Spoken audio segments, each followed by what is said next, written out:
আমি ভেবেছিলাম যে বাজেট নিয়ে একটা ভিডিও বানাবো। যেহেতু পঞ্চায়েতে এবারে নতুন সরকারের বাজেটে থেকে অনেকগুলো কোশ্চেন আসতে পারে। কিন্তু তার থেকেও বেশি ইম্পোর্টেন্ট এখন হয়ে গেছে যে নতুন যে 33% একটা সংরক্ষণের কথা ঘোষণা করা হয়েছে সেটা। ছেলেরা খুব কনফিউজ এবং একটা ভিডিও এসছে কালকে আমাদের মুখ্যমন্ত্রী যেটা বিধানসভায় একটা বক্তব্য রেখেছেন সেই ভিডিওটা আগে দেখে নিই আমরা। তারপরে আমার কিছু অনেক অনেক পজিটিভ, কিছু নেগেটিভ, কিছু মোটিভেশনাল কথা আমি বলবো। সবাই শেষ অবধি থেকো ভিডিওটা। কারণ হচ্ছে আমার নিজস্ব কিছু মতামত আছে, তোমরা জানো আমার মতামতটার সাথে সবার মতামত একটু মেলে না।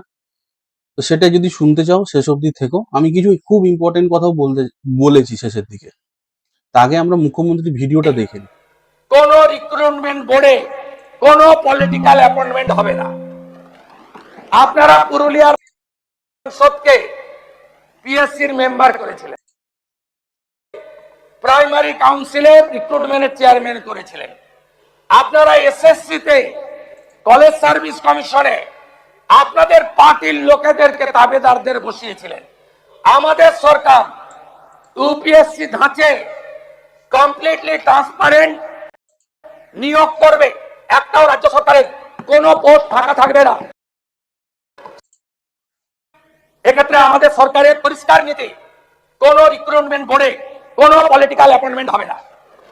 আপনারা পুরুলিয়ার প্রাক্তন সাংসদকে পিএসসির মেম্বার করেছিলেন, আপনারা রানাঘাটের প্রাক্তন সাংসদকে পিএসসির মেম্বার করেছিলেন, আপনারা তেহট্টের প্রাক্তন এমএলএ কে প্রাইমারি কাউন্সিলের রিক্রুটমেন্টের চেয়ারম্যান করেছিলেন, আপনারা এসএসসিতে কলেজ সার্ভিস কমিশনে আপনাদের পার্টির লোকেদেরকে তাবেদারদের বসিয়েছিলেন। আমাদের সরকার ইউপিএসসি ধাঁচে কমপ্লিটলি ট্রান্সপারেন্ট নিয়োগ করবে, একটাও রাজ্য সরকারের কোনো পোস্ট ফাঁকা থাকবে না। শিক্ষক, শিক্ষাকর্মী, অধ্যাপক ফাঁকা থাকবে না। কার্বন কপি পাবেন, ওএমআর এক কপি বাড়ি নিয়ে যাবেন, এক কপি আপনি এক্সাম সেন্টারে দিয়ে যাবেন।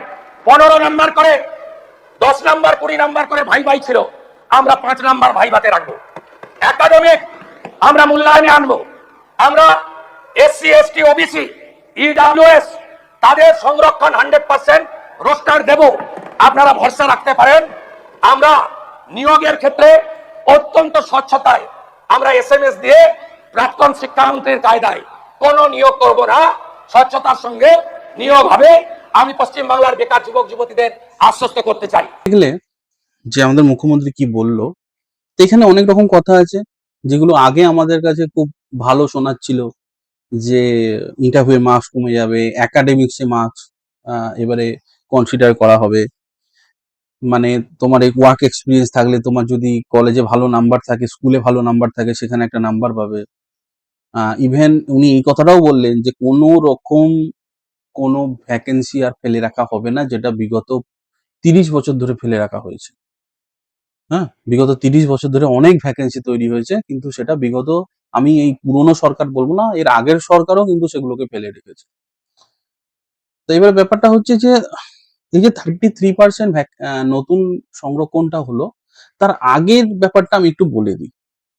হিসেব মতো আমি যদি এখন দেখি যে এখনকার সিনারিওটা যদি আমি দেখি, তাহলে আমরা দেখব যে এখন এসসি এসটি ওবিসি ইডব্লিউএস এগুলো ছাড়া 55% আনরিজার্ভ আছে। কিন্তু এটা এতটা ছিল না, 55% কিন্তু ছিল না, এটা কিন্তু নতুন হয়েছে 55%। তোমরা যদি খেয়াল করো দেখবে এর আগের পিএসসি জেইতে, কিন্তু 55% জেনারেল ছিল না। কত ছিল? 45 এর কাছাকাছি কোনো একটা নাম্বার ছিল। কারণ কি, তখন ওবিসি এ প্লাস বি প্রায় 17% ভ্যাকেন্সি ছিল, OBC A plus OBC B. এখন সেটা চেঞ্জ হয়েছে 7%। এখন সেটা হয়ে 7% হয়েছে। তার মানে কি, আমাদের কিন্তু একটা আশার আলো ছিল যে হয়ে গেছে, একটা ভালো সুযোগ এসছে।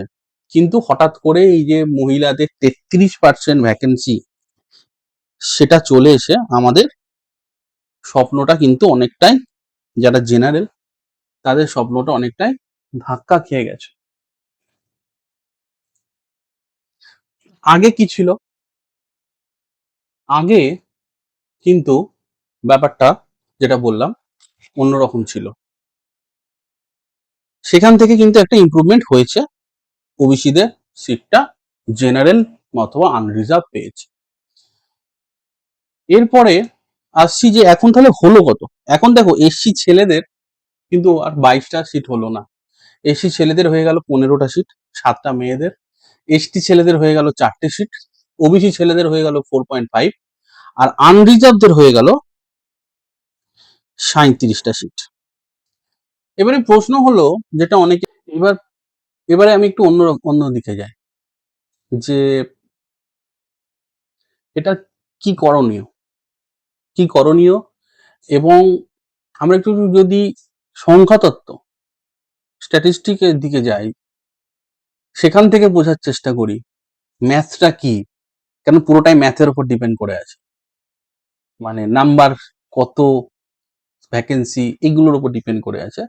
আমি শুধু ইঞ্জিনিয়ারিং এর পয়েন্ট অফ ভিউতে বলবো, আমি অন্য ডিপার্টমেন্ট বলতে পারবো না, কারণ আমি 10 বছর ধরে সিভিল ইঞ্জিনিয়ারিং এ পড়াচ্ছি এবং এই ডাটা যতটা আমার মনে আছে সেটার উপরে বলছি, হয়তো আমি ভুল হতে পারি। একটা কথা ভেবে দেখো, বিগত 5 বছর, বিগত 5 বছরই বলবো, 2021 সালের বিধানসভা ভোটের পর থেকে 2026 সালের বিধানসভা ভোটে তোমাদের কাছে যদি কোনো ইনফরমেশন থাকে, আমি যদি ভুল হয় আমাকে ঠিক করে দিও, কতগুলো পরীক্ষা বেরিয়েছে এবং তাতে জেনারেল ক্যান্ডিডেট, আনরিজার্ভ ক্যান্ডিডেট কতজন অ্যাকচুয়ালি চাকরি পেয়েছে। আমি যদি 2021 সাল থেকে দেখি, তাহলে প্রথমে আসছে পিএসসি এই। পিএসসি এইতে কটা জেনারেল ছেলে চাকরি পেয়েছে হিসেব করো। পিএসসি এইতে যতদূর আমার মনে পড়ে ভ্যাকেন্সি খুব বেশি ছিল না, 200-র কাছাকাছি ভ্যাকেন্সি ছিল, 220, আমার ভুলও হতে পারে, এখন মনে নেই অতটা, 5 বছর আগের কথা, 220 কাছাকাছি ভ্যাকেন্সি ছিল। তাতে খুব বেশি হলে জেনারেল ক্যান্ডিডেট কতজন পেয়েছে? তখন ওবিসি 17% ছিল। পিএসসি যেই পরে, পিএসসি এর পরে, পিএসসি যেই তে রিসেন্ট যে আগের বছরে ঠিক জুন মাসে এই সময় রেজাল্টটা বেরিয়েছিল, 800, 850 জন মতো চাকরি পেয়েছিল। তোমরা জানো কতজন অ্যাকচুয়াল জেনারেল ছেলে চাকরি পেয়েছে? খুব বেশি হলে 200-250 জন পেয়েছে। আমার এখনো লিস্টটা আছে, একবার দেখতে হবে। খুব বেশি হলে 250 জন চাকরি পেয়েছে। কেএমসি ধরো, কেএমডিএ তো হয়নি, কেএমডিএ সেই আগে হয়েছিল লকডাউনের আগে, তারপরে কেএমডিএ হয়নি। কেএমসি হয়েছিল, কেএমসি তে ভালো রকমই এমপ্লয়মেন্ট হয়েছে বিগত অনেক বছর। তাতে কতজন পেয়েছে? টোটাল যদি ধরি পিএসসি এই, পিএসসি যেই, আমি কন্ট্রাকচুয়াল পোস্ট বলছি না, আমি শুধু পার্মানেন্ট পোস্ট বলছি। পঞ্চায়েতের পরীক্ষাটা হওয়ার কথা ছিল 2024 সালে ফেব্রুয়ারি মার্চের পরে, হলো না, বন্ধ হয়ে গেল। তারপরে আর কোনো পরীক্ষা বেরোয়নি। তা হিসেব মতো পিএসসি যেই, পিএসসি এই, কেএমসি নিয়ে যদি টোটাল আরো যত পরীক্ষা আছে, টোটাল যদি 1200 থেকে 1300 সিভিল ইঞ্জিনিয়ার চাকরি পেয়ে থাকে বিগত 5 বছরে, তার মধ্যে খুব বেশি হলে 400টাও জেনারেল ছেলে চাকরি পায়নি। 400 জন। তোমরা আমাকে বলে দিও, আমি অত মনে রাখতে পারি না এইসব নাম্বার। তোমাদের যদি কাছে ইনফরমেশন থাকে টোটাল কতজনকে নিয়েছে, টোটাল তাদের মধ্যে জেনারেল কতজন ছিল। আমার হিসেবে 400 জনের বেশি জেনারেল ছেলে বিগত 5 বছরে পশ্চিমবঙ্গে সিভিল ইঞ্জিনিয়ারিং এর চাকরি পায়নি। মুখ্যমন্ত্রী আমাদের যে কথাটা বলছে যে প্রত্যেকটা সিট ফিল আপ করা হবে, আমার হিসেব অনুযায়ী ওয়েস্ট বেঙ্গলে পিএসসি যেই, পিএসসি এই, পুলিশ হাউজিং, বিদ্যুৎ দপ্তর, হেলথ ডিপার্টমেন্ট, পঞ্চায়েত দপ্তর নিয়ে মিনিমাম 5,000 সিভিল ইঞ্জিনিয়ারের চাকরি আছে। মিনিমাম, বেশি হতে পারে, আমি মিনিমাম ধরছি 5,000।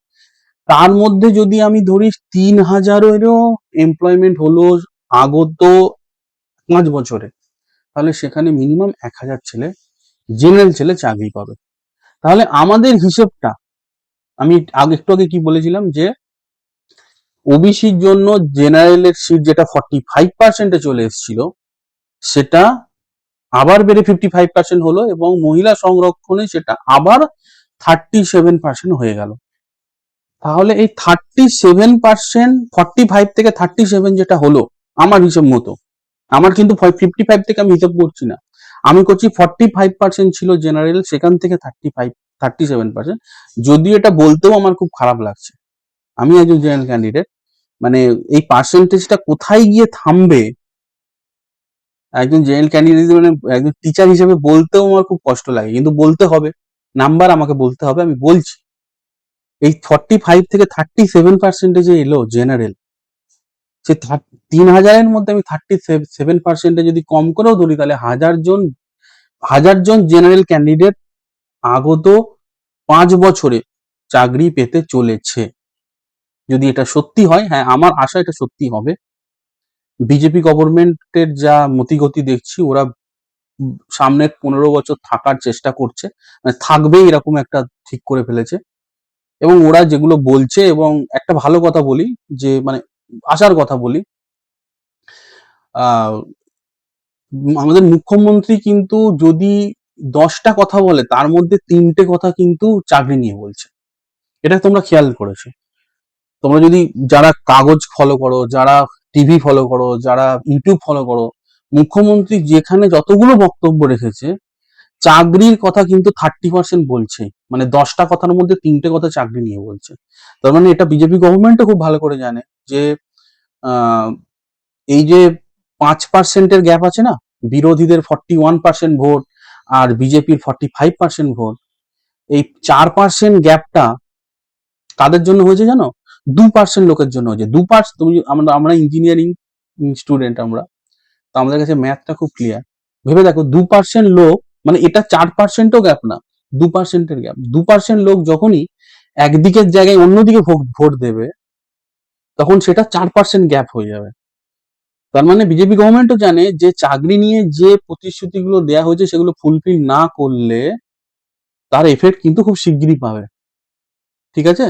তা আমি ধরছি এই গভর্নমেন্ট এই কথাগুলো মেনে চলবে, এবং এই গভর্নমেন্ট আমাদের আগত 5 বছরে অন্তত সিভিল ইঞ্জিনিয়ারিং এ 5,000, আমি ছেড়ে দিলাম, 3,000 এমপ্লয়মেন্টে যদি করে, সেটাই অনেক ব্যাপার, যেটা বিগত গভর্নমেন্ট করতেই পারেনি।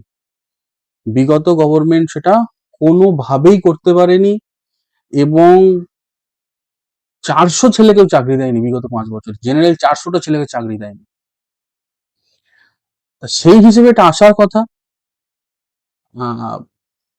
আর একটা কথা বলে দিই, বাজেট নিয়েই বলছিলাম, বাজেট নিয়ে আলোচনা করার কথা ছিল আমার, আমি তোমাদের প্রথম দিকে বললাম, বাজেটে কিন্তু সব থেকে বেশি অ্যালোকেশন হয়েছে পঞ্চায়েত ডিপার্টমেন্ট। যতগুলো ডিপার্টমেন্ট আছে, তাদের মধ্যে পঞ্চায়েত ডিপার্টমেন্টের অ্যালোকেশন সব থেকে বেশি। যেহেতু পঞ্চায়েত ডিপার্টমেন্টের অ্যালোকেশন বেশি, তার মানে পঞ্চায়েতে সব থেকে বেশি জোর দেওয়া হচ্ছে। এই সব থেকে বেশি জোর দেওয়ার জন্য,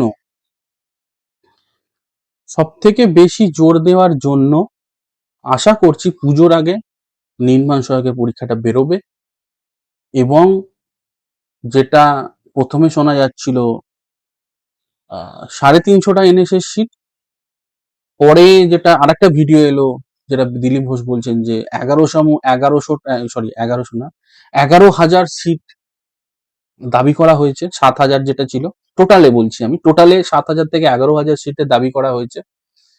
তো সেটা দিয়ে ভ্যাকেন্সিটা আরো বেশি হবে। সেই হিসেবে আশা করে রাখছি যে মিনিমাম 600 থেকে 650 সিভিল ইঞ্জিনিয়ার এখানে চাকরি পাবে। তার মানে দেখো, এখানে যদি মানে আমি 3,000 টার্গেট করে চলছি আগত 5 বছর, তা এটা হয়তো 3,000-এর জায়গায় 6,000-ও হতে পারে। হ্যাঁ, 6,000-ও হতে পারে যদি সবকিছু ঠিকঠাক যায়। তো সেই হিসেবে, এবং যদি 2029 সালে আবার সেন্ট্রালও বিজেপি গভর্নমেন্ট আছে, তাহলে 3,000টা আমার মনে হয় 6,000-ও যেতে পারে। তা সেই হিসেবে তোমরা সেই রকম টার্গেট করে চলো। তোমরা যারা এতদিন প্রিপারেশন নিয়ে আসছো, তারা আমার এই নাম্বারগুলো মাথায় রেখে চলো। এরকম না যে আমি কোনো সরকারের পক্ষে অথবা বিপক্ষে বলছি, তোমরা আমাকে ভালো করেই জানো যারা। আর যদি পছন্দ না হয় আমার বক্তব্য, আনলাইক করে দিও, আমি বুঝে যাব কে কে আমার বিরুদ্ধে, মানে আমার বক্তব্য সমর্থন করছো না, সেটাও আমি বুঝে যাব। আমার প্রতিটা ভিডিওতেই কিছু তো আনলাইক আসেই, সেটা ব্যাপার না, ওটা আসাও ভালো। সেই হিসেবে বলছি, তোমরা নিজেদের বক্তব্য নিশ্চয়ই ভিডিও শেষে আমাকে দিও, আমিও তোমাদের কথা শুনতে চাই যে তোমরা কি ভাবছো।